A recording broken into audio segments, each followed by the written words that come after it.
Friends. ಈ ಒಂದು ವಿಡಿಯೋದಲ್ಲಿ ನಾವು AIB 21 ಅಪ್ಲಿಕೇಶನ್ ಅನ್ನು ಹೇಗೆ ಅಪ್ಲೈ ಮಾಡಬೇಕು, ಹೇಗೆ ಫಿಲ್ ಮಾಡಬೇಕು ಅನ್ನೋದನ್ನು ತಿಳ್ಕೊಳ್ಳೋಣ.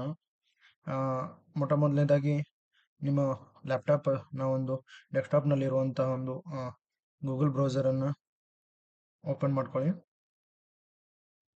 ಈ ರೀತಿಯಾದ ಒಂದು ಸರ್ಚ್ ಇಂಜಿನ್ ಪೇಜ್ ಓಪನ್ ಆಗುತ್ತೆ. ಆ ಪೇಜ್ನಲ್ಲಿ AIB 21 ಅನ್ನು ಟೈಪ್ ಮಾಡಿ. ಈ ರೀತಿಯಾದಂಥ ಒಂದು ಆಲ್ ಇಂಡಿಯಾ ಬಾರ್ ಎಕ್ಸಾಮಿನೇಷನ್ ಅನ್ನೋ ಒಂದು ಪೇಜ್ ಓಪನ್ ಆಗುತ್ತೆ. ಅದನ್ನು ಕ್ಲಿಕ್ ಮಾಡ್ಕೊಳ್ಳಿ. ಇಲ್ಲಿ ನೀವು ನೋಡ್ಬೋದು, ಇಲ್ಲಿ ಎರಡು ರೀತಿಯಾದಂಥ ಒಂದು ಆಪ್ಷನ್ಸ್ ಇದೆ. ಒಂದು ಲಾಗಿನ್ ಇದೆ, ಇನ್ನೊಂದು ರಿಜಿಸ್ಟ್ರೇಷನ್ ಅನ್ನೋದು ಇದೆ. ರಿಜಿಸ್ಟ್ರೇಷನ್ ಅನ್ನು ಹೇಗೆ ಮಾಡಬೇಕು ಅನ್ನೋದನ್ನು ನಾನು ಈ ಒಂದು ಹಿಂದಿನ ವಿಡಿಯೋದಲ್ಲಿ ನಾನು ಈಗಾಗಲೇ ತಿಳಿಸಿದ್ದೇನೆ. ಸೊ ನಾನು ಡೈರೆಕ್ಟ್ ಆಗಿ ಲಾಗಿನ್ ಅನ್ನೋ ಒಂದು ಆಪ್ಷನ್ಸ್ ಅನ್ನು ಕ್ಲಿಕ್ ಮಾಡಿಕೊಂಡು AIB ಅಪ್ಲಿಕೇಶನ್ ಅನ್ನು ಫಿಲ್ ಮಾಡ್ತೇನೆ. ಸೊ ನೋಡಿ, ಇಲ್ಲಿ ಲಾಗಿನ್ ID ಇದೆ ಮತ್ತು ಪಾಸ್ವರ್ಡ್ ಇದೆ. ಅದು ಆಲ್ರೆಡಿ ತೆಗೆದುಕೊಂಡಿರೋದೆ. ಸೊ ನಾನು ಡೈರೆಕ್ಟ್ ಆಗಿ ಇಲ್ಲಿ ಕ್ಯಾಪ್ಚರ್ ಕೋಡನ್ನು ಹಾಕಿ ಲಾಗಿನ್ ಮಾಡ್ಕೊಳ್ತೀನಿ.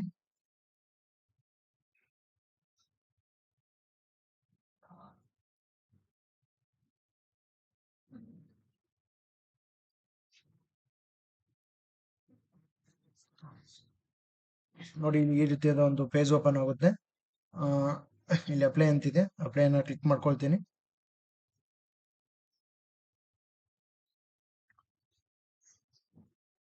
ನೋಡಿ, ಇದು ಡೈರೆಕ್ಟ್ ಆಗಿ ಎಕ್ಸಾಮಿನೇಷನ್ಸ್ ಡೀಟೇಲ್ಸ್ಗೆ ಬಂದಿದೆ. ಸೊ ಇಲ್ಲಿ ನಾವು ಫಸ್ಟ್ ಪ್ರಿವಿಯಸ್ ಪೇಜ್ಗೆ ಬರಬೇಕು.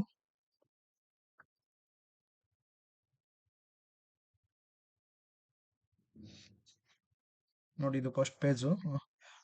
ಸೊ ಇಲ್ಲಿ ಫಸ್ಟು ಅಪ್ಲಿಕೆಂಟ್ ಡೀಟೇಲ್ಸ್ ಅಂತಿದೆ. ಇಲ್ಲಿ ಅಪ್ಲಿಕೆಂಟ್ ನೇಮನ್ನು ಹಾಕಬೇಕು.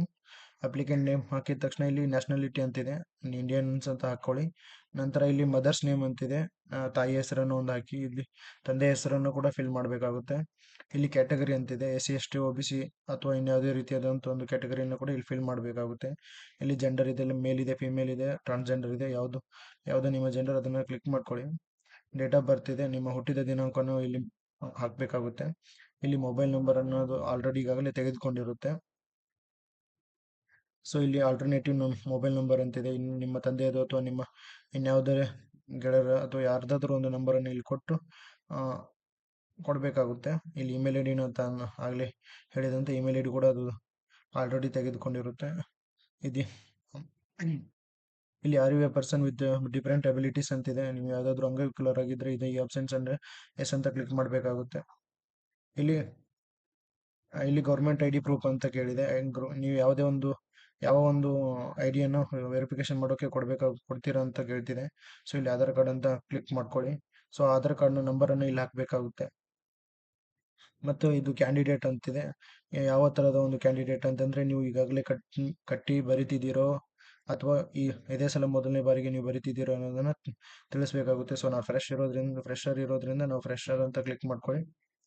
ನೋಡಿ, ನೆಕ್ಸ್ಟು ಇಲ್ಲಿ ನೀವೇನಾದರೂ ಫೈನಲ್ ಇಯರ್ ಸ್ಟೂಡೆಂಟ್ ಆಗಿದ್ದರೆ ಇದನ್ನು ಎಸ್ ಅಂತ ಕ್ಲಿಕ್ ಮಾಡ್ಕೊಳ್ಳಿ. ನಂತರ ಇಲ್ಲಿ ನೆಕ್ಸ್ಟ್ ಪೇಜನ್ನು ಇಲ್ಲಿ ನೋಡಿ, ಇಲ್ಲಿ ಅಪ್ಲಿಕೆಂಟ್ ಫೋಟೋಗ್ರಫಿ ಅಂತಿದೆ. ಸೊ ಇಲ್ಲಿ ಅಪ್ಲಿಕೆಂಟ್ ಫೋಟೋ ಇಲ್ಲಿ ಚೂಸ್ ಅಂತ ಮಾಡ್ಕೋಬೇಕು, ಇಲ್ಲಿ ಅಪ್ಲೋಡ್ ಮಾಡಬೇಕು. ನಂತರ ನಿಮ್ಮ ಫೋಟೋ ಇಲ್ಲಿ ಬರುತ್ತೆ. ನಂತರ ಇಲ್ಲಿ ಸಿಗ್ನೇಚರ್ ಇದೆ, ಈ ಸಿಗ್ನೇಚರನ್ನು ಇಲ್ಲಿ ಚೂಸ್ ಅಂತ ಮಾಡಿಕೊಂಡು ಇಲ್ಲಿ ಅಪ್ಲೋಡ್ ಮಾಡಬೇಕು. ಮತ್ತು ನಿಮ್ಮ ಸಿಗ್ನೇಚರ್ ಒಂದು ಕಾಪಿ ಇಲ್ಲಿ ತೋರಿಸುತ್ತೆ. ಸೊ ಆವಾಗ ನೀವು ಸೇವ್ ಪರ್ಸನಲ್ ಡೀಟೇಲ್ಸ್ ಅಂತಲೂ ಕ್ಲಿಕ್ ಮಾಡ್ಕೋಬೇಕು. ನಂತರ ಇಲ್ಲಿ ನೆಕ್ಸ್ಟ್ ಸ್ಟೆಪ್ಗೆ ಹೋಗಬೇಕು. ನೋಡಿ, ಇದು ನೆಕ್ಸ್ಟ್ ಅಡ್ರೆಸ್ ಲೈನ್ ಅಂತಿದೆ. ಅಡ್ರೆಸ್ ಲೈನಲ್ಲಿ ನಿಮ್ಮ ಏರಿಯಾದ ಒಂದು ಯಾವ ಲೈನಲ್ಲಿ ನಿಮ್ಮ ಮನೆ ಬರುತ್ತೆ ಅದನ್ನು ಹಾಕಬೇಕಾಗುತ್ತೆ. ಸೇಮ್ ಇನ್ನೊಂದು ಲೈನಿನ ಪ್ರಕಾರ ನಿಮ್ಮ ಮನೆ ಯಾವ ಲೈನಲ್ಲಿ ಬರುತ್ತೆ ಅದನ್ನು ಹಾಕಬೇಕಾಗುತ್ತೆ. ಇಲ್ಲಿ ನಿಮ್ಮ ಓಣಿ ಅಥವಾ ನಿಮ್ಮ ಒಂದು ರಸ್ತೆ, ನಿಮ್ಮ ಮನೆಯ ರಸ್ತೆಯನ್ನು ಹಾಕಬೇಕಾಗುತ್ತೆ. ಇಲ್ಲಿ ನಿಯರೆಸ್ಟ್ ರೈಲ್ವೆ ಸ್ಟೇಷನ್ ಯಾವ್ದು ಬರುತ್ತೆ ಅದನ್ನು ಹಾಕ್ಕೊಳ್ಳಿ. ಇಲ್ಲಿ ಲೊಕ್ಯಾಲಿಟಿ ಅಂತಿದೆ. ಲೊಕ್ಯಾಲಿಟಿ ಅಂತಂದರೆ ನಿಮ್ಮ ಊರಿನ ಹೆಸರು ಅಥವಾ ನೀವು ಯಾವ ಒಂದು ತಾಲೂಕಿಗೆ ಸಂಬಂಧಪಟ್ಟಿರ್ತೀರೋ ಅದನ್ನು ಒಂದು ಹೇಳ್ತಾರೆ. ಇದು ಸ್ಟೇಟು, ಯಾವ ರಾಜ್ಯದವರು ನೀವು ಅಂತ ಹಾಕ್ಕೊಳ್ಳಿ. ಡಿಸ್ಟಿಕ್ ಅಂತಿದೆ, ನಿಮ್ಮ ಯಾವ ಜಿಲ್ಲೆಯಲ್ಲಿ ಬರ್ತೀರೋ ಅದನ್ನು ಹಾಕ್ಕೊಳ್ಳಿ. ತಾಲೂಕಿದೆ, ನಿಮ್ದು ಯಾವ ತಾಲೂಕು ಬರುತ್ತೆ ಆ ತಾಲೂಕನ್ನು ಹಾಕ್ಕೊಳ್ಳಿ. ನಿಮ್ಮ ಊರು ಮತ್ತು ನಿಮ್ಮ ತಾಲೂಕಿನ ಪಿನ್ ಕೋಡನ್ನು ಹಾಕ್ಕೊಳ್ಳಿ. ಮತ್ತು ಇಲ್ಲಿ ಹ್ಯಾಸ್ ಇಟ್ ಈಸ್ ಸೇಮ್ ಅಂತಿದೆ, ಅದನ್ನು ಕ್ಲಿಕ್ ಮಾಡ್ಕೊಳ್ಳಿ. ಅಂದರೆ ನೀವು ಪರ್ಮನೆಂಟು ಮತ್ತು ಪ್ರೆಸೆಂಟ್ ಎರಡು ಅಡ್ರೆಸ್ ಸೇಮ್ ಇದ್ದರೆ ಅದನ್ನು ಕ್ಲಿಕ್ ಮಾಡ್ಕೊಳ್ಳಿ. ಈಗ ನಂತರ ಇದೆಲ್ಲ ಫಿಲ್ ಮಾಡಿದ ತಕ್ಷಣ ನೀವು ಸೇವ್ ಆ್ಯಂಡ್ ಅಡ್ರೆಸ್ ಡೀಟೇಲ್ಸನ್ನು ಕ್ಲಿಕ್ ಮಾಡಿಕೊಂಡು ಈ ಒಂದು ಅಡ್ರೆಸ್ಸನ್ನು ಸೇವ್ ಮಾಡಿಕೊಂಡು ನಂತರ ನೆಕ್ಸ್ಟ್ ಪೇಜ್ಗೆ ಹೋಗಬೇಕು. ಇಲ್ಲಿ ಎಜುಕೇಷನ್ ಕ್ವಾಲಿಫಿಕೇಷನ್ ಅಂತಿದೆ. ಈ ಎಜುಕೇಷನ್ ಕ್ವಾಲಿಫಿಕೇಷನ್ ಪೇಜಲ್ಲಿ ನೀವು 10th ಅಪ್ಲಿಕೇಶನನ್ನು 10th ಒಂದು ಡೀಟೇಲ್ಸನ್ನು ಫಿಲ್ ಮಾಡಬೇಕಾಗುತ್ತೆ. ಇಲ್ಲಿ ನಿಮ್ಮ 10th ಸ್ಕೂಲ್ ನೇಮು, ಯಾವ ಒಂದು ಬೋರ್ಡ್, ಕರ್ನಾಟಕ ಸ್ಟೇಟ್ ಬೋರ್ಡಲ್ಲಿ ಓದಿದಿರೋದು ಅದರಲ್ಲಿ ಅದು, ಮತ್ತು ನಿಮ್ಮ ಮೇಜರ್ ಸಬ್ಜೆಕ್ಟ್ 10th ಯಾವುದಾದನ್ನು ತೆಗೆದುಕೊಂಡಿದ್ದೀರೋ ಅದನ್ನು ಹಾಕಬೇಕಾಗುತ್ತೆ. ರಿಸಲ್ಟ್ ಯಾವ ಟೈಪು, ಇಲ್ಲಿ ನೋಡಿ ರಿಸಲ್ಟಲ್ಲಿ ಮೂರು ಟೈಪನ್ನು ತೋರಿಸಿದ್ದಾರೆ. ಒಂದು C G P, grade, percentage ಅಂತಿದೆ. ಆ ಪರ್ಸೆಂಟೇಜ್ ಆಗಿದ್ರೆ ಸಿ ಜಿ ಪಿ ಆಗಿದ್ರೆ ಇಲ್ಲಿ ಹಾಕಬೇಕು, ಯಾವ ಇಯರ್ ಪಾಸಿಂಗ್ ಅದನ್ನು ಹಾಕಿ. As it is same 12th ಕೂಡ ಪಿ ಯು ಸಿಯಲ್ಲೂ ನೀವು ಕಾಲೇಜ್ ಹೆಸರು, ಬೋರ್ಡ್ ಹೆಸರು, ಮತ್ತು ಮೇಜರ್ ಸಬ್ಜೆಕ್ಟ್ ಯಾವುದು, ಗ್ರೇಡು ಅದನ್ನೆಲ್ಲ ಹಾಕಬೇಕು, ಪರ್ಸೆಂಟೇಜು ಮತ್ತು ಇಯರ್ ಹಾಕಬೇಕು. ಮತ್ತು ನೀವೇನಾದರೂ ಇನ್ನೊಂದು ಡಿಪ್ಲೊಮಾ ಅಥವಾ ಇನ್ಯಾವುದೇ ರೀತಿಯ ಕೋರ್ಸನ್ನು ಮಾಡಿದರೆ ಅದನ್ನು ಇಲ್ಲಿ ಆ್ಯಸ್ ಇಟ್ ಈಸ್ ನೀವು 12th ಪಿ ಯು ಸಿಲಿ ಫೈಲ್ ಮಾಡಿದ ಆ ರೀತಿ ಇದರಲ್ಲಿ ಕೂಡ ಫಿಲ್ ಮಾಡಬೇಕಾಗುತ್ತೆ. ಸೊ ಇಲ್ಲಿ ಸೇವ್ ಬೇಸಿಕ್ ಎಜುಕೇಷನ್ ಕ್ವಾಲಿಫಿಕೇಷನ್ ಅನ್ನೋದನ್ನು ಟಚ್ ಮಾಡಿ, ಅದು ಸೇವ್ ಮಾಡಿದ ತಕ್ಷಣ ನೀವು ನೆಕ್ಸ್ಟ್ ನಿಮಗೆ ಒಂದು ಇಲ್ಲಿ ಎಲ್ ಎಲ್ ಬಿ ಕ್ವಾಲಿಫಿಕೇಷನ್ ಅನ್ನೋದನ್ನು ಫಿಲ್ ಮಾಡೋ ಅವಶ್ಯಕತೆ ಇರುತ್ತೆ. ಸೊ ಇಲ್ಲಿ ನಿಮ್ಮ ಡಿಗ್ರಿ ಯಾವುದೊಂದು 3 ಇಯರ್ ಎಲ್ ಎಲ್ ಬಿ ಅಥವಾ 5 ಎಲ್ ಎಲ್ ಬಿ ನೀವು ಯಾವುದನ್ನು ಮಾಡಿರ್ತೀರ ಅದನ್ನು ಕ್ಲಿಕ್ ಮಾಡ್ಕೊಳ್ಳಿ. ಸೊ ಇಲ್ಲಿ ನೇಮ್ ಇದ್ದ ದ ಇನ್ಸ್ಟಿಟ್ಯೂಷನ್ ಅಂತಿದೆ, ನಿಮ್ಮ ಕಾಲೇಜಿನ ಹೆಸರನ್ನು ಒಂದು ಹಾಕ್ಕೊಳ್ಳಿ. ನೀವು ಯಾವ ಯೂನಿವರ್ಸಿಟಿಯಲ್ಲಿ ನಿಮ್ಮ ಎಲ್ ಎಲ್ ಬಿಯನ್ನು ಪಡ್ಕೊಳ್ತಿದ್ದೀರೋ ಅದನ್ನು ಹಾಕಿ. ನಂತರ ಇಲ್ಲಿ ರಿಸಲ್ಟ್ ಸ್ಟೇಟಸ್ ಇದೆ, ನೀವು ಪಾಸ್ ಆಗಿದ್ರೆ ಪಾಸ್ ಅಂತ ಹಾಕಿ. ಪಾಸ್ ಆಗಿದ್ರೆ ಮಾತ್ರ ಇದು ಎಲಿಜಿಬಲ್ ಆಗಿರುತ್ತೆ, ಪಾಸ್ ಅಂತಾನೆ ಹಾಕಬೇಕಾಗುತ್ತೆ. ಅಥವಾ ಕೆಲವೊಬ್ರು ಏನಾಗ್ತದೆ ಅಂದರೆ ಒಂದು 6M ಕ್ಲಿಯರ್ ಆಗಿ 6M ಎಕ್ಸಾಮ್ ಬರೆದಿರ್ತಾರೆ, ಇನ್ನು ರಿಸಲ್ಟ್ ಬಿಟ್ಟಿರಲ್ಲ. ಸೊ ಅವ್ರದ್ದು ಅವೇಟೆಡ್ ಅಂತಿದೆ, ಅದನ್ನು ಕ್ಲಿಕ್ ಮಾಡಬೇಕಾಗುತ್ತೆ. ಸೊ ಇಲ್ಲಿ ರಿಸಲ್ಟ್ ಟೈಪ್ ಅಂತಿದೆ, ನೀವು ಯಾವ ರಿಸಲ್ಟ್ ನಿಮ್ಮ ಪಾಸ್ ಆಗಿದ ತಕ್ಷಣ ಸಿ ಜಿ ಪಿ ಅಥವಾ ಗ್ರೇಡಲ್ಲಿ ಬಂದಿರುತ್ತೆ ಅದನ್ನು ಕ್ಲಿಕ್ ಮಾಡ್ಕೋಬೇಕು. ಸಿ ಜಿ ಪಿ ಬಂದ ಪರ್ಸೆಂಟೇಜ್ ಬಂದಿದ್ರೆ ಎಷ್ಟು ಅಂತ ಹಾಕಬೇಕು. ನಂತರ ಡಿವಿಷನ್ ಫಸ್ಟ್ ಕ್ಲಾಸ್ ಆದರೂ ಸೆಕೆಂಡ್ ಕ್ಲಾಸ್ ಅಂತಿದೆ. ಪಾಸಿಂಗ್ ಇಯರ್ ಯಾವ ಇಯರಲ್ಲಿ ನಿಮ್ಮ ಎಲ್ ಎಲ್ ಬಿ ಕೋರ್ಸನ್ನು ಮುಗಿಸಿದ್ದೀರಾ ಅಂತ ಹೇಳ್ತದೆ. ಇನ್ನು save L L B qualification ಅಂತ ಟಚ್ ಮಾಡ್ಕೊಳ್ಳಿ. ನಂತರ ಇಲ್ಲಿ ನೀವು ಗ್ರ್ಯಾಜುಯೇಷನನ್ನು ಮಾಡ್ಕೊಂಡಿದ್ರೆ ಯಾವುದಾದ್ರೂ 3 ವರ್ಷದ B A, B S C ಈ ರೀತಿಯಾದ ಒಂದು ಕೋರ್ಸನ್ನು, ಬಿ ಕಾಮ್ ಈ ಥರ ಒಂದು ಕೋರ್ಸನ್ನು ಮಾಡಿದರೆ ಇಲ್ಲಿ ನಿಮ್ಮ ಡಿಗ್ರಿಯ ನೇಮನ್ನು ಹಾಕ್ಕೊಳ್ಳಿ. ಇಲ್ಲಿ ಈ ಥರದ್ದು B A, B com, B pharma, B tech, B A L L B, B B A L L B ಈ ರೀತಿಯಾದ ಒಂದು ಕೋರ್ಸನ್ನು ನೀವು ಚೂಸ್ ಮಾಡ್ಕೊಳ್ಳಿ. ನೆಕ್ಸ್ಟು ನಿಮ್ಮ ಕಾಲೇಜಿನ ಹೆಸರನ್ನು ಹಾಕ್ಕೊಳ್ಳಿ, ಡಿಗ್ರಿದು. ಇಲ್ಲಿ ಡಿಗ್ರಿಯ ಯಾವ ಬೋರ್ಡಲ್ಲಿ ನಿಮ್ಮ ಡಿಗ್ರಿ ಕಾಲೇಜ್ ಬರುತ್ತೆ ಅದನ್ನು ಹಾಕ್ಕೊಳ್ಳಿ. ನೆಕ್ಸ್ಟ್ ಇಲ್ಲಿ ಬ್ರಾಂಚ್ ಯಾವ ಮೇಜರ್ ಸಬ್ಜೆಕ್ಟ್ ಯಾವುದಿತ್ತು ಅದನ್ನು ಹಾಕಿ. ನೆಕ್ಸ್ಟ್ ರಿಸಲ್ಟ್ ಟೈಪು, ಪಾಸ್ ಆಗಿದ್ದು ರಿಸಲ್ಟ್ ಟೈಪ್ ಅಂತಂದರೆ grade, C G P, grade ಈ ಥರದನ್ನು ಒಂದು ಹಾಕ್ಕೋಬೇಕು. ನೆಕ್ಸ್ಟ್ ಇಲ್ಲಿ ಪರ್ಸೆಂಟೇಜು ಮತ್ತು ಡಿವಿಷನ್ನು, ಪಾಸಿಂಗ್ ಇಯರನ್ನು ಹಾಕ್ಕೊಳ್ಳಿ. ನೆಕ್ಸ್ಟ್ ಮಾಸ್ಟರ್ ಡಿಗ್ರಿ, ನೀವೇನಾದರೂ M A, M S C, L L M, L L B ಈ ರೀತಿಯಾದಂಥ ಯಾವುದಾದ್ರೂ ಒಂದು ಕೋರ್ಸನ್ನು ಮಾಡಿದರೆ ಅದನ್ನು ಹಾಕ್ಕೊಳ್ಳಿ. ಅದು ಯಾವ ಕಾಲೇಜಿನಲ್ಲಿ ನೀವು ಅದೊಂದು ಮಾಸ್ಟರ್ ಡಿಗ್ರಿಯನ್ನು ಮಾಡಿದ್ದೀರೋ ಅದನ್ನು ಕೂಡ ಹಾಕ್ಕೊಳ್ಳಿ. ನೆಕ್ಸ್ಟ್ ಇಲ್ಲಿ name of the board university ಅಂತಿದೆ, ಆ ಬೋರ್ಡ್ ಯೂನಿವರ್ಸಿಟಿಯನ್ನು ಕೂಡ ಇಲ್ಲಿ ಕ್ಲಿಕ್ ಮಾಡ್ಕೊಳ್ಳಿ. ಸೊ ಇಲ್ಲಿ ನಿಮ್ಮ ಮೇಜರ್ ಸಬ್ಜೆಕ್ಟ್ ಆ ಒಂದು ಮಾಸ್ಟರ್ ಡಿಗ್ರಿಲಿ ಯಾವುದೋ ಒಂದು ಸಬ್ಜೆಕ್ಟ್ ಇತ್ತು ಅದನ್ನು ಕ್ಲಿಕ್ ಮಾಡ್ಕೊಳ್ಳಿ. ಅದೇ as it is result type, C G P, grade ಅದನ್ನು ಟಚ್ ಅದನ್ನು ಕ್ಲಿಕ್ ಮಾಡಿ. ನಂತರ ಇಲ್ಲಿ ಪರ್ಸೆಂಟೇಜ್ ಯಾವ್ದು ರೀತಿ ಬಂದಿದೆ ಅದನ್ನು ಹಾಕ್ಕೊಳ್ಳಿ. ನಂತರ ಡಿವಿಷನ್ ಫಸ್ಟ್ ಕ್ಲಾಸ್, ಸೆಕೆಂಡ್ ಕ್ಲಾಸಲ್ಲಿ ಪಾಸ್ ಆಗಿದ್ರೆ ಅದನ್ನು ಹಾಕ್ಕೊಳ್ಳಿ, ಯಾವ ವರ್ಷದಲ್ಲಿ ಪಾಸ್ ಆಯಿತು ಅದನ್ನು ಹಾಕಿದ ನಂತರ ಇಲ್ಲಿ ಸೇವ್ ಬೇಸಿಕ್ ಅಪ್ಲಿಕೇಶನ್ ಅಂತಿದೆ, ಅದನ್ನು ಕ್ಲಿಕ್ ಮಾಡಿ ಸೇವ್ ಮಾಡಿ.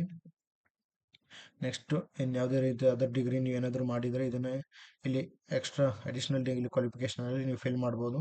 ಸೊ ಇಲ್ಲಿ ನಾನು ಸಬ್ಮಿಟ್ ನೋ ಎಜುಕೇಷನ್ ಕ್ವಾಲಿಫಿಕೇಷನ್ ಅಂತ ಇದೆ, ಇದನ್ನು ಕ್ಲಿಕ್ ಮಾಡಿದ ನಂತರ ನೀವು ನೆಕ್ಸ್ಟ್ ಸ್ಟೆಪ್ಪನ್ನು ಕ್ಲಿಕ್ ಮಾಡಬೇಕಾಗುತ್ತೆ. ಸೊ ಇಲ್ಲಿ ಎಕ್ಸಾಮಿನೇಷನ್ ಡೀಟೇಲ್ಸ್ ಅಂತಿದೆ, ಎಕ್ಸಾಮಿನೇಷನ್ ಡೀಟೇಲ್ಸಲ್ಲಿ AIB21 ಅಂತ ಕ್ಲಿಕ್ ಮಾಡಬೇಕು. AIB21 ಕ್ಲಿಕ್ ಮಾಡಿದ ತಕ್ಷಣ ಇಲ್ಲಿ ಮತ್ತೆ ನೀವು ಯಾವೊಂದು ಲ್ಯಾಂಗ್ವೇಜಲ್ಲಿ ನೀವು ಎಕ್ಸಾಮನ್ನು ಬರೀತಿದ್ದೀರಾ ಅಂತ ತೋರಿಸುತ್ತೆ. ಕನ್ನಡ ಅಂತ ಕನ್ನಡನ ಚೂಸ್ ಮಾಡ್ಕೊಳ್ಳಿ, ಇಂಗ್ಲೀಷ್ ಆದರೆ ಇಂಗ್ಲೀಷನ್ನು ಚೂಸ್ ಮಾಡ್ಕೊಳ್ಳಿ. ಸೊ ಇಲ್ಲಿ ಪ್ರಿಫರೆನ್ಸ್ ಇದೆ, ಕರ್ನಾಟಕದಲ್ಲಿ ನೋಡಿ ಇಲ್ಲಿ ಒಂದು ಬೆಂಗಳೂರು ಇದೆ, ಇನ್ನೊಂದು ಕರ್ನಾಟಕದಲ್ಲಿ ನೋಡಿ ಒಂದು ಧಾರವಾಡ ಅಂತಿದೆ. ಎರಡು ಪ್ಲೇಸಲ್ಲಿ ಯಾವ್ದಾದ್ರು ಫಸ್ಟ್ ಪ್ರಿಫರೆನ್ಸನ್ನು ನೀವು ಬೆಂಗಳೂರಿನವರಾಗಿದ್ದರೆ ಬೆಂಗಳೂರಿಗೆ ಕೊಡಿ, ಧಾರವಾಡದವರಾಗಿದ್ದರೆ ಧಾರವಾಡಕ್ಕೆ ಕೊಡಿ. ಸೆಕೆಂಡ್ ಪ್ರಿಫರೆನ್ಸ್ ಕೂಡ ಬೆಂಗಳೂರು ಅಥವಾ ಧಾರವಾಡದಲ್ಲಿ ಯಾವ್ದ್ರಲ್ಲಿ ಒಂದನ್ನು ಕೊಡಿ. ಥರ್ಡ್ ಪ್ರಿಫರೆನ್ಸ್ ಏನು ಬಂದುಬಿಟ್ಟು ಕರ್ನಾಟಕದಲ್ಲಿ ಇಲ್ಲ, ಸೊ ಥರ್ಡ್ ಪ್ರಿಫರೆನ್ಸನ್ನು ಬೇರೆ ರಾಜ್ಯದಲ್ಲಿ ಕೊಡಬೇಕಾಗುತ್ತೆ. ಅದನ್ನು ಒಂದು ಪ್ರಿಫರೆನ್ಸನ್ನು ಕೊಟ್ಟು ಸೇವ್ ಎಕ್ಸಾಮ್ ಡೀಟೇಲ್ಸನ್ನು ಕ್ಲಿಕ್ ಮಾಡ್ಕೊಂಡ ನಂತರ ನೀವು ನೆಕ್ಸ್ಟಿನ ಒಂದು ನೆಕ್ಸ್ಟ್ ಪೇಜ್ಗೆ ಓಪನ್ ಆಗುತ್ತೆ. ಸೊ ಈ ಪೇಜ್ ಓಪನ್ ಆಗಿದ ತಕ್ಷಣ ಇಲ್ಲಿ ನೋಡಿ ನಿಮ್ಮ ಸೆಕೆಂಡ್ 10th ಮಾರ್ಕ್ಸ್ ಕಾರ್ಡನ್ನು ಇಲ್ಲಿ ಚೂಸ್ ಮಾಡಿ, ಈ ಒಂದು ಬ್ರೌಸರಲ್ಲಿ ಚೂಸ್ ಮಾಡಿ. ಒಂದು 10th ಮಾರ್ಕ್ಸ್ ಕಾರ್ಡನ್ನು ಅಪ್ಲೋಡ್ ಮಾಡಬೇಕು. ಇಲ್ಲಿ ಅಪ್ಲೋಡ್ ಮಾಡಿದ ತಕ್ಷಣ ಇಲ್ಲಿ ನಿಮ್ಮ ಮಾರ್ಕ್ಸ್ ಕಾರ್ಡ್ ಒಂದು ಆ್ಯರೋ ಬರುತ್ತೆ. ಆ ಒಂದು ಆ್ಯರೋ ಬಂದ ತಕ್ಷಣ ಅದನ್ನು ಟಚ್ ಮಾಡಿದರೆ ನಿಮ್ಮ ಮಾರ್ಕ್ಸ್ ಕಾರ್ಡ್ ವಿಸಿಬಲ್ ಆಗುತ್ತೆ. So has it is same secondary P U C marks card ಕೂಡ ಇದ್ರೆ ಇಲ್ಲಿ ನೀವು ಆಪ್ಷನ್ಸನ್ನು ಕ್ಲಿಕ್ ಮಾಡಿಕೊಂಡು ಇಲ್ಲಿ ಅಪ್ಲೋಡ್ ಮಾಡಿದರೆ ಇಲ್ಲಿ ಆ್ಯಸ್ ಇಟ್ ಈಸ್ ಸೇಮ್ ನಿಮ್ಮ ಮಾರ್ಕ್ಸ್ ಕಾರ್ಡ್ ತೋರಿಸುತ್ತೆ. ಇಲ್ಲಿ ಗ್ರ್ಯಾಜುಯೇಷನ್ ನಿಮ್ಮ ಡಿಗ್ರಿ ಮಾರ್ಕ್ಸ್ ಕಾರ್ಡು ಕೂಡ ಸೇಮ್ ಅಪ್ಲೋಡ್ ಮಾಡಬೇಕಾಗುತ್ತೆ. ಮತ್ತು LLB ಮಾರ್ಕ್ಸ್ ಕಾರ್ಡ್ ನೀವು 5 ಫೈನಲ್ ಇಯರ್ ಸ್ಟೂಡೆಂಟ್ ಆಗಿದ್ದರೆ 5 ಸೆಮ್ಮಿನ ಮಾರ್ಕ್ಸ್ ಕಾರ್ಡು, 6 ಸೆಮ್ 6 ನೀವು LLBಯನ್ನು ಕಂಪ್ಲೀಟ್ ಮಾಡಿದರೆ ನಿಮ್ಮ ಎನ್ರೋಲ್ಮೆಂಟ್ ಸರ್ಟಿಫಿಕೇಟನ್ನು ಕೇಳ್ತಾರೆ. ಸೊ ನೀವು ಫೈನಲ್ ಇಯರ್ ಸ್ಟೂಡೆಂಟ್ ಆಗಿರೋದ್ರಿಂದ ನಿಮ್ಮ 5 ಸೆಮ್ಮಿನ ಒಂದು ಮಾರ್ಕ್ಸ್ ಕಾರ್ಡು. ಸೊ ಇಲ್ಲಿ ಎಲ್ಲ ಒಂದು ಡಾಕ್ಯುಮೆಂಟ್ಸು 600 KB ಇಲ್ಲಿ ಹೇಳಿದ್ದಾರೆ ನೋಡಿ, 600 KBಗಿಂತ ಕಡಿಮೆ ಇರಬೇಕಂತ ಹೇಳಿದ್ದಾರೆ. ಸೊ ಇಲ್ಲಿ ಇನ್ನೊಂದು ಇಂಪಾರ್ಟೆಂಟ್ ಏನಪ್ಪ ಅಂತಂದರೆ LLB 5 ಸೆಮ್ನ ಮಾರ್ಕ್ಸ್ ಕಾರ್ಡ್ನ PDF ಮಾಡಿಕೊಂಡು ಅಪ್ಲೋಡ್ ಮಾಡೋದ್ರಿಂದ ಅದು ಇಲ್ಲಿ ನಿಮಗೆ ತುಂಬಾ ಹೆಲ್ಪ್ ಆಗುತ್ತೆ. ಸೊ ಒಂದೊಂದೊಂದನೇ ಅಪ್ಲೋಡ್ ಮಾಡೋಕ್ಕೆ ಬರೋದಿಲ್ಲ. ಸೊ 5 ಮಾರ್ಕ್ಸ್ ಕಾರ್ಡನ್ನು PDF ಮಾಡಿಕೊಂಡು ಅಪ್ಲೋಡ್ ಮಾಡಿ. ನೆಕ್ಸ್ಟ್ ನಿಮ್ಮದು ಇಲ್ಲಿ ಎನ್ರೋಲ್ಮೆಂಟ್ ಸರ್ಟಿಫಿಕೇಟ್ ಅಂತ ಇದೆ. ಸೊ ನೀವು ಸ್ಟೂಡೆಂಟ್ ನೀವು ಪ್ರೀವಿಯಸ್ಸಲ್ಲಿ ನಿಮ್ಮ ಒಂದು ಡೀಟೇಲ್ಸಲ್ಲಿ ನೀವು ಸ್ಟೂಡೆಂಟ್ ಅಂತ ಕ್ಲಿಕ್ ಮಾಡಿದರೆ ಸೊ ಈ ಆಪ್ಷನ್ಸು ಇಲ್ಲಿ ಬರೋದಿಲ್ಲ. ಸೊ ನೆಕ್ಸ್ಟ್ ಅಂತ ಕ್ಲಿಕ್ ಮಾಡ್ಕೋಬೇಕು.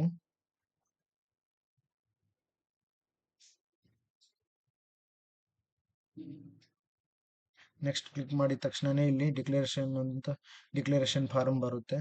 ಡಿಕ್ಲರೇಷನ್ ಫಾರಮ್ ಬಂದಾಗ ಅದನ್ನು ಡೌನ್ಲೋಡ್ ಮಾಡಿಕೊಂಡು ಸೇವ್ ಮಾಡ್ಕೋಬೇಕು. ಸೇವ್ ಮಾಡಿಕೊಂಡು ನೆಕ್ಸ್ಟ್ ಪೇಮೆಂಟ್ ಆಪ್ಷನ್ಸ್ ಇದೆ. ಪೇಮೆಂಟ್ ಆಪ್ಷನ್ಸಲ್ಲಿ 2,500 ರೂಪಾಯಿ SC/ST-ಗಿದೆ, 3,500 ರೂಪಾಯಿ OBC ಅವರಿಗಿದೆ. ಮತ್ತು ಚಾರ್ಜಸ್ ಒಂದು 11ರಿಂದ 12 ರೂಪಾಯಿ ಚಾರ್ಜಸ್ ಇದೆ. ಆ ಒಂದು ಚಾರ್ಜಸ್ಸನ್ನು ಕೂಡ ನೀವು ಇಲ್ಲಿ ಫಿಲ್ ಮಾಡಬೇಕಾಗುತ್ತೆ. ಫಿಲ್ ಮಾಡಿದ ತಕ್ಷಣವೇ ಅದು ತೆಗೆದುಕೊಳ್ಳುತ್ತೆ. ನಂತರ ಅದು ನಿಮ್ಮ ಒಂದು ಎಲ್ಲ ಒಂದು ರೀತಿಯ ಮಾಹಿತಿಯನ್ನು ವೆರಿಫಿಕೇಶನ್ ಮಾಡೋಕ್ಕೆ ನಿಮ್ಮ ಒಂದು ಇದನ್ನು ಮಾಹಿತಿಯನ್ನು ತೋರಿಸುತ್ತೆ. ಅದನ್ನು ನೀವೆಲ್ಲ ವೆರಿಫಿಕೇಶನ್ ಮಾಡಿಕೊಂಡ ನಂತರ ಇಲ್ಲಿ ಅಪ್ಲಿಕೇಶನನ್ನು ಪ್ರಿಂಟನ್ನು ತೆಗೆಸ್ಕೊಳ್ಬೋದು. ಈ ರೀತಿಯಾದಂಥ ಒಂದು ಡೌನ್ಲೋಡ್ ಅಂಡರ್ಟೇಕಿಂಗ್ ಫಾರ್ಮು ಕೂಡ ಇಲ್ಲಿದೆ. ಸೊ ನೋಡಿ, ಈ ರೀತಿಯಾದ ಒಂದು ಅಂಡರ್ಟೇಕಿಂಗ್ ಫಾರ್ಮ್ ಕೂಡ ಇಲ್ಲಿ ಬಂದಿರುತ್ತೆ. ಇದನ್ನು ನೀವು ಡೌನ್ಲೋಡ್ ಮಾಡಿಕೊಂಡು ಪ್ರಿಂಟ್ ತೆಗೆಸಿ ಅದನ್ನು ಇಲ್ಲಿ ಕೆಲವು ಮಾಹಿತಿಗಳನ್ನ ತುಂಬಬೇಕಾಗುತ್ತೆ. ಆ ಮಾಹಿತಿಯನ್ನು ತುಂಬಿದ ನಂತರ ಅದನ್ನು ನೀವು ಅಟೆಸ್ಟೆಡ್ ಮಾಡಿಸಿ, ನಿಮ್ಮ ಕಾಲೇಜು ವತಿಯಿಂದ ಅಟೆಸ್ಟೆಡ್ ಮಾಡಿಸಿ ಅದನ್ನು ಇಲ್ಲಿ ಅಪ್ಲೋಡ್ ಮಾಡಿ ಮತ್ತು ಅದನ್ನು ಅಪ್ಲೋಡ್ ಮಾಡಬೇಕಾಗುತ್ತೆ. Next undertaking ಆಯ್ತಲ್ವ.